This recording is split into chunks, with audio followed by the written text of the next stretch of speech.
जा रहे थे कि बेणेश्वर में राहुल गांधी का सुपरहिट शो रहा, जहां पर काफी संख्या में जनसैलाब उमड़ा, जो कि विरोधी खेमे में हलचल पैदा करने के लिए काफी है। इस रिपोर्ट को देखिएगा।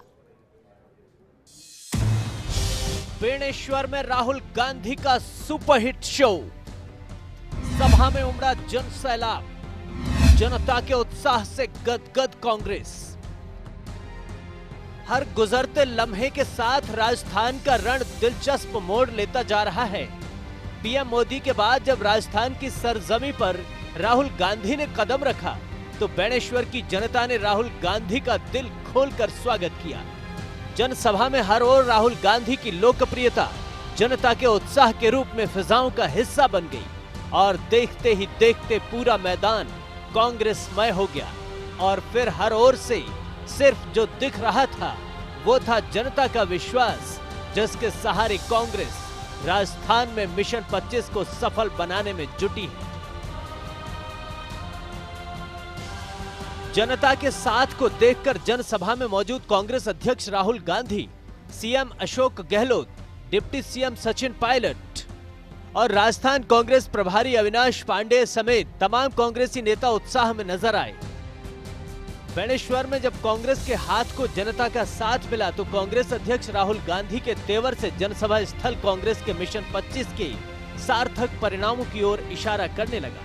मंच पर माइक संभालते ही राहुल गांधी ने एक के बाद एक बीजेपी पर बड़े हमले किए। राहुल गांधी ने न्याय योजना के जरिए गरीबी पर सर्जिकल स्ट्राइक करने का वादा किया। नरेंद्र मोदी ने सीधा अनिल अंबानी जैसे चोरों के बैंक अकाउंट में लाखों करोड़ रुपए डाला है। मैं उनके बैंक अकाउंट से, अनिल अंबानी के बैंक अकाउंट से पैसा निकालकर सीधा आपके खाते में डालने जा रहा हूं। कुछ भी हो जाए मुझे कोई फर्क नहीं पड़ता। आप लोगों ने बहुत सहा है। पिछले 5 सालों में आपने नोटबंदी देखी, आपके जेब में से पैसा निकला।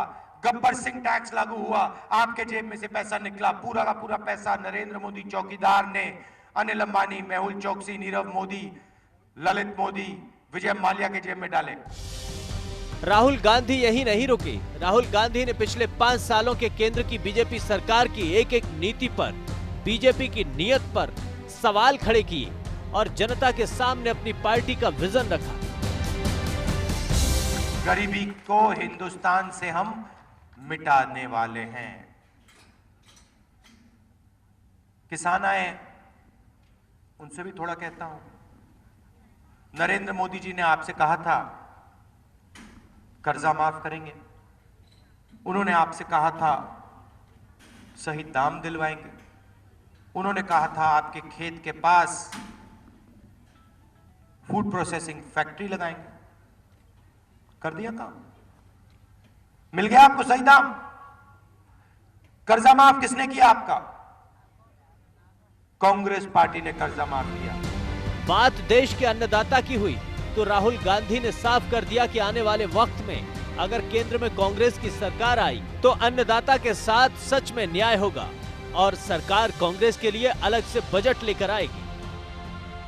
किसानों की मैंने बात की, मैंने कहा कि कर्जे के लिए आपको जेल में नहीं डाला जाएगा। एक और बात आपके लिए मैं कहना चाहता हूं, जो हम आपके लिए करेंगे। हिंदुस्तान में हर साल बजट पेश किया जाता है।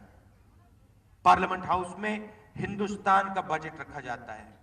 कितना पैसा किस चीज में हिंदुस्तान की सरकार डालेगी। हमने किसानों से बात की, किसानों ने हमें कहा कि हमारे लिए भी आप एक अलग बजट बनाइए। अलग बजट किसानों का बनना चाहिए। तो हमने निर्णय ले लिया है 2019 में 2 बजट बनेंगे। एक नेशनल बजट बनेगा, देश का बजट बनेगा, और दूसरा हिंदुस्तान के हर किसान का आदर करने के लिए स्पेशल किसान बजट बनेगा। वहीं दूसरी ओर सीएम गहलोत ने भी बीजेपी की केंद्र सरकार पर देश को गुमराह करने का आरोप लगाया और सीधे तौर पर प्रधानमंत्री पर हमला बोलते हुए मोदी पर पीएम पद की गरिमा से खिलवाड़ करने का आरोप लगाया। राजभक्ति की बात करते, क्या आप बैठे हुए, हम लोग सब बैठे हुए हैं, हम लोग राजभक्त नहीं है क्या? पर मोदी जी इस प्रकार से बोलते हैं ये पूरे देश को गुमराह करने वाले पहले प्रधानमंत्री के रूप में आने वाले इतिहास में इनका नाम दर्ज होगा, मैं कह सकता हूँ। प्रधानमंत्री की एक गरिमा होती है बोलने की। प्रधानमंत्री बोलते हैं तो आम जनता के दिल को छूने वाली बातें होनी चाहिए। इस बीच सीएम गहलोत ने डूंगरपुर से कांग्रेस के खास रिश्ते को जनता से वाकिफ कराया और विश्वास दिलाया कि कांग्रेस हमेशा से आदिवासी, दलित, पीड़ितों और वंचितों के साथ हर मोर्चे पर खड़ी रही है और हमेशा खड़ी रहेगी। मैं आह्वान करूंगा कि कांग्रेस आपकी अपनी पार्टी है।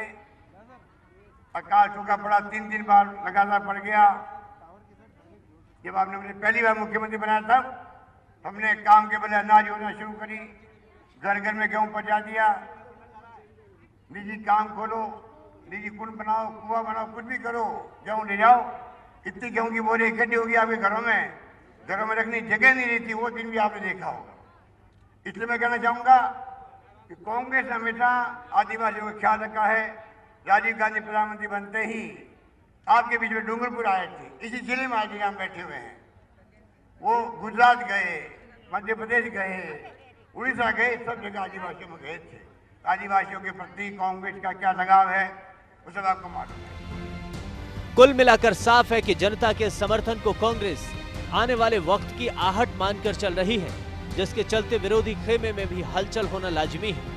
ऐसे में आने वाले वक्त में राजस्थान के सियासी रण में मुकाबला दिलचस्प होने की संभावनाएं हकीकत की दहलीज पर सच्चाई को तलाशती नजर आएंगी। Bureau report, first India news.